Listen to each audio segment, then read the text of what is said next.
But lo and behold, the board I decided to purchase. Hi everyone, welcome to the studio. It's Martin from Meyer Records. I hope you're keeping well and I hope you're making great music as ever.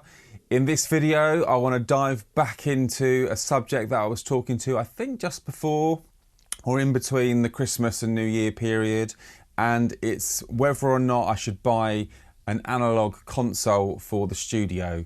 And I've got some news to tell you about that, so let's discuss. So this whole analog thing to me is a little bit strange. I mean, I started with an analog desk. It was just the normal thing to do. Digital was there back in the 90s, but for a home studio, it was very, very difficult to get into. Expensive, a little unknown, cabling was odd. So analog, using your ears was the only way to do it. And for me, it's a fantastic way to do it. In more modern times, I, maybe like yourself, dived into digital world. We wanted extra clean sound and it just needed to just work. We mixed maybe in the box and then we used our analog desks as a bit of a summing mixer to give it that width, the warmth, use the EQ features dependent on what you wanted to do. And I did exactly the same. I had some interfaces. I even had the Mackie 24-track hard disk recorder. I still had bits of noise I wanted to eliminate, so sticking in the box was really the best alternative, and for me in the last say 5-6 years has been the way, to be honest. But for live audio I used a digital desk. I used my TF5 Yamaha board, which was fantastic. To this day, if I go out and record a band live or even mix a band, I'll take that out. And that kind of made its way into my studio as well. And I liked the recall. I did initially mix on it, but then I realized sending a mix back from a computer to a digital desk really is only going to do one thing, nothing, in terms of the sound, because it's just going from digital to digital. Yeah, I could get the hands-on feel, so I could send back 32 tracks onto the board and mix them with my hands instead and have recall or screen, recall or, literally screenshot the digital, snapshot of the mix. But it was pointless, it took space, and just recently the desk has gone to service. So my old Yamaha TF5 board is in being serviced at the moment because it was just due that. I noticed there was a few problems with one of the faders, power was a little bit funny now and again, so it was important for that to be sort of checked out. So it's in audio desk hospital, but then that gave me the insight, having an empty space in the studio, i.e. where the board would be, to say, right, okay, time to see what analog equivalents there are. And I realised, instead of spending the money, because they're expensive, let's be honest. I mean, even the fad of analog, which is huge at the moment in the recording world, they're expensive anyway. So it's just not, for me, feasible to go ahead and buy an elaborate board. And to be honest, after thinking about it, I realised I just don't want the hassle of dealing with an analog board with its separate PCU, and it was just a pain to think about, to be honest with you, and it didn't warrant for what I do. And I like staying in the box. I like then sending audio out for mastering into analog gear. I like recording through analog preamps, etc., and then going into the box and keeping it there. Recall. The plugins are amazing. You know where you kind of are, and a lot of the top engineers are doing the same. It's obvious that it's kind of the way in terms of how we can work now in the studio. But lo and behold, the board I decided to purchase, in fact, I didn't purchase it. I realised I had it under the table somewhere in my storage after going through my big to-do list during the Christmas break for cleaning up and figuring out what's in my storage cabinets. And I went for a Soundcraft small little console desk and it's the EPM6 and -1 fader, because I lost one of the fader pots. And honestly, it's given me so much more space and versatility and options. it's perfect, and I'm going to show you that now. Okay, so I hope you can see this little board. I've put my little light here just in case. But here it is. It's all I need. It's absolutely perfect. I don't need a huge board stood here just for the sake of being here. It's got all my monitoring from Pro Tools, so I can hear. It controls my speaker system. I've got routing for headphones. I've got playback for CD. I've got playback for anything external that comes in. I've got an SD player as well. And it's got my talkback on it as well, so I can control that.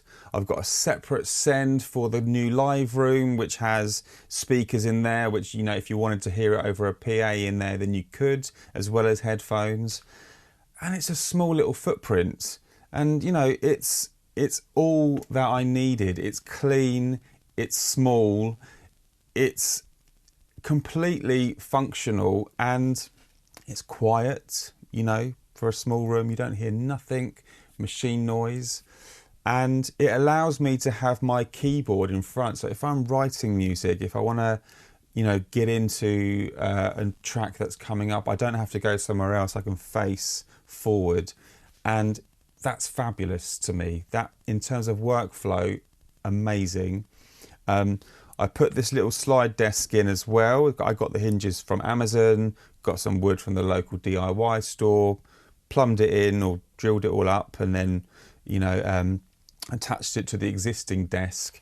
And that gives me my place for my keyboard and mouse, a notepad. So functionality, it's better. And I didn't have to spend an arm and a leg to get this board that would just quite literally sit there. Because at this stage, I'm recording maybe 10 tracks at a time if I do drums, possibly a few more if needed be for rooms, for example. But most of the time it's all small recordings and overdubs. So the need for a big board was minuscule. I did have playback coming from my Mackie SDR recorder from times past, but I realised it was kind of sitting there like a bit of a museum piece, to be honest with you. So I've unplugged that. I have got the cables from the D subs at the back of that, if one day I needed to put the TF5 there to go back to those tracks to listen to. But I realised if I hadn't really listened to them properly, or for more than a couple of days in, say, a couple of years, it's just not worth having all that cable management going on. You may as well remove, keep things as clean as possible, and focus on or have the tools in front of you that you kind of need. It's a bit like really having a shed full of stuff, you know, if you're a carpenter and you don't use them and it's just building up. And this is my carpentry. So for me, it's really important to have a clean, functional, working, reachable situation. And the little Soundcraft desk is amazing. They really are good products, and yes, I could have dived into the more expensive new SSL ones, and you know the ones I mean, the Big 6 and the 6.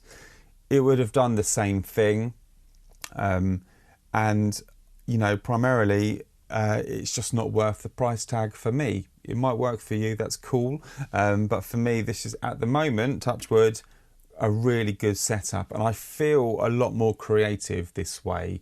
I think, if I'm honest, in the past I just felt having a big sound desk in front of me with lots of faders made me feel like more I was producing music. But then when I realised I was only using one bank of the Yamaha, I just realised that there's just no point unless I'm trying to impress people. It just wasn't warranting the space. If I looked at this as expensive retail space, then yeah, you would really think about what you spend the money on and where you want your shop to be. And having the keyboard, having the small desk, having a small talkback microphone here, and all the functionality with it, for me, and the small slide desk here for my keyboard, notepad, mouse, etc., is fabulous. It's all connected still with the patch bay. I've got my outboard gear behind me and a few effects racks over here and a CD player, which you can't see. So awesome, really. And I'm delighted that I went through the thought process of, shall I get a console? Because there are some smaller ones which are fab, they're costly. But at this stage, I'm pretty happy. So maybe you're thinking about getting a console and you're not sure why, or you're not sure which one. My recommendation is really go for exactly what you need, and don't be swayed by just marketing. Figure out what is going to make your life easier when you go to record and what you actually require from a console. For me, it's about monitoring, so I can ensure that everything I need to route in the studio or hear or send or hear, you know, have a listen back to, is here. And it's in a way a bit like a patch bay. It's the hub of your monitoring, and that's all I needed it for. So tick, that bit's done. On to the next. So I'll see you on the next video, and I hope this video has given you something to think about. And yeah, keep making great music. Bye for now.